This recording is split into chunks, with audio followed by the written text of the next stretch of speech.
Hi అండి. అందరూ ఎలా ఉన్నారు? నేనైతే చాలా చాలా బాగున్నాను. మీరు బాగున్నారా మరి? ఈరోజు స్పెషల్ బూరెలైతే చేసాము. పూర్ణం బయటికి రాకుండా, ఆయిల్ ఏం పీల్చకుండా ఎంతో టేస్టీగా ఉండే పూర్ణం బూరెల్ని పక్కా కొలతలతో మనం కూడా చేసేద్దాం. వచ్చేసేయండి. ముందుగా బౌల్లోకి శనగపప్పునైతే నానబెట్టుకోవాలి. 1 కప్పు అయితే తీసుకున్నాను శనగపప్పు. అంటే మనం ఏ గ్లాస్తో తీసుకుంటున్నామో అన్నీ దాంతోనే మెజర్ చేసుకోవాలి. అయితే నేనైతే శనగపప్పుని 1 తీసుకొని వాష్ చేసుకొని నానబెట్టుకుంటున్నాను. మినప్పప్పుని కూడా సేమ్ అంతే తీసుకోవాలి. 2 నానబెట్టుకొని పక్కన పెట్టుకోవాలి.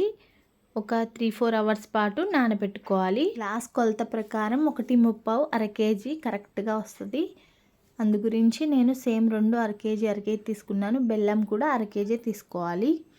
మన స్వీట్కి తగ్గట్టు, అంటే మనం కొంచెం తక్కువ అయినా కూడా అర కేజీ అయితే తీసి పక్కన పెట్టుకుంటే వేసుకునేటప్పుడు మన టేస్ట్కి తగ్గట్టు వేసుకోవచ్చు. కొంచెం స్వీట్ ఎక్కువ తినే వాళ్ళైతే కొంచెం ఎక్కువ వేసుకుంటారు, కొంచెం తక్కువ తినే వాళ్ళైతే తక్కువ వేసుకోవచ్చు.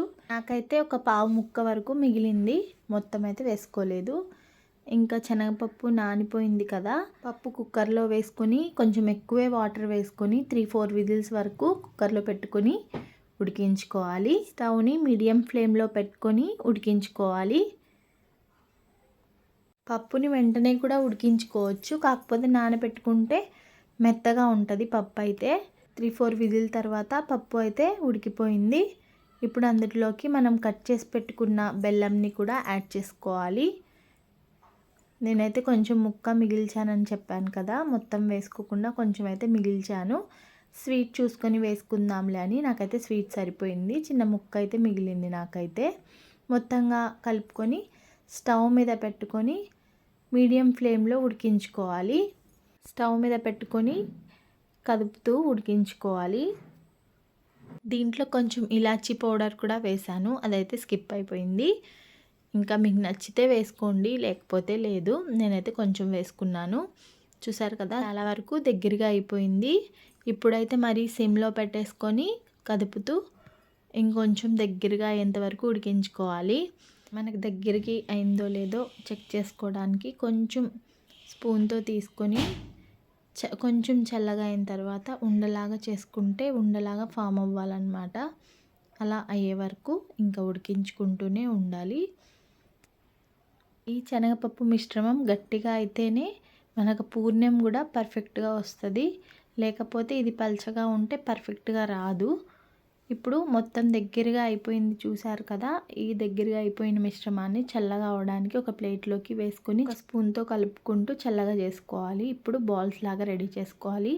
మీకు నచ్చిన ఏ సైజులో అయినా బాల్ చేసుకోవచ్చు. మరి పెద్దగా చేసుకుంటే మనకు పూర్ణం వేసుకోవడానికి ఇబ్బంది అవుతుంది. కాబట్టి ఒక మీడియం సైజులో కానీ కొంచెం చిన్న సైజులో అయినా చేసుకోవచ్చు. నేనైతే ఈ సైజులో అయితే చేసుకుంటున్నాను. బాల్స్ అన్నీ ఇలాగ రెడీ చేసుకొని పక్కన పెట్టుకోవాలి. చల్లగా అయితే కొంచెం గట్టిగా అవుతుంది కాబట్టి బాల్స్ కూడా పర్ఫెక్ట్గా వస్తాయి. ఇప్పుడు మినపప్పుని కూడా వాష్ చేసుకొని గ్రైండర్లోకి వేసుకోవాలి. మిక్సీలో కన్నా గ్రైండర్లో వేసుకుంటే పిండి బుజురుగా మెత్తగా ఉంటుంది. ఇట్లా మిక్సీలో వేసుకోవడం వల్ల అంత పర్ఫెక్ట్గా అయితే ఉండదు. మీకు కుదిరితే గ్రైండర్లోనే వేసుకోండి. పిండిలోకి ఒక 2 స్పూన్స్ పంచదార, కొంచెం సాల్ట్ వేసుకొని కలుపుకోవాలి. చూస్తున్నారు కదా, నేను రవ్వ పట్టించుకొని పెట్టుకున్న రవ్వనైతే కలుపుతున్నాను, బియ్యం రవ్వ. అది కూడా సేమ్ క్వాంటిటీలో కలపాలి. మరి ఎక్కువగా ఉండొద్దు, మినపప్పు ఎక్కువగా ఉండేలాగా చూసుకోవాలి. మీకు తెలుస్తుంది కదా పట్టుకుంటే, రవ్వ కన్నా పిండి ఎక్కువ ఉండాలి. ఇప్పుడు ఈ మాత్రం గట్టిగానే ఉండాలి పిండి అయితే. ఇంకా లోపల పూర్ణంని చేసుకొని మనం ఇట్లా బాల్స్ లాగా ప్రిపేర్ చేసుకోవాలి. పిండి మొత్తంగా పట్టే విధంగా చేసుకొని ఆయిల్లో వేసుకొని డీప్ ఫ్రై చేసుకోవాలి. ఫస్ట్ వేసుకున్నప్పుడు కొంచెం అంటుకున్నట్టు అవుతాయి, కానీ తర్వాత నుండి మంచిగా సెట్ అయిపోతాయి. మంచిగా రోస్ట్గా అయ్యే వరకు ఫ్రై చేసుకోవాలి. లోపల సాఫ్ట్గా బయట క్రిస్పీగా ఉండే పూర్ణం బూరెలు అయితే రెడీ అయిపోతాయి. మీరు ఒకసారి ట్రై చేసేయండి, టేస్ట్ అయితే సూపర్గా ఉన్నాయి. మనం ఎప్పుడు కావాలంటే అప్పుడు చేసేసుకోవచ్చు ఇంట్లో. పిల్లలకైతే ఎంతో ఇష్టము పూర్ణం బూరెలు అయితే. మరి మీ పిల్లలకి ఇష్టమేనా? మీరు కూడా మీ పిల్లలకి చేసి పెట్టేయండి, హెల్తీగాను. అన్నీ కూడా ఇలాగే ఫ్రై చేసుకోవాలి.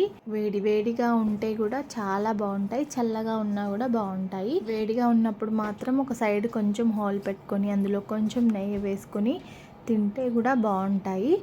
ఇంకా మీరు తినకపోతే ఇలా ఒకసారి ట్రై చేసేయండి.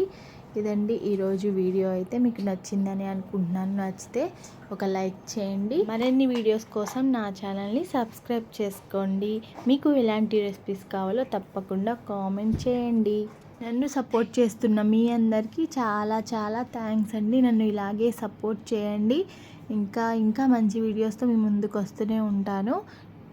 మీరు సపోర్ట్ చేస్తేనే కదండి ఇంకా వీడియోస్ చేయగలుగుతాను. మీరు సపోర్ట్ చేయండి. Thank you for watching.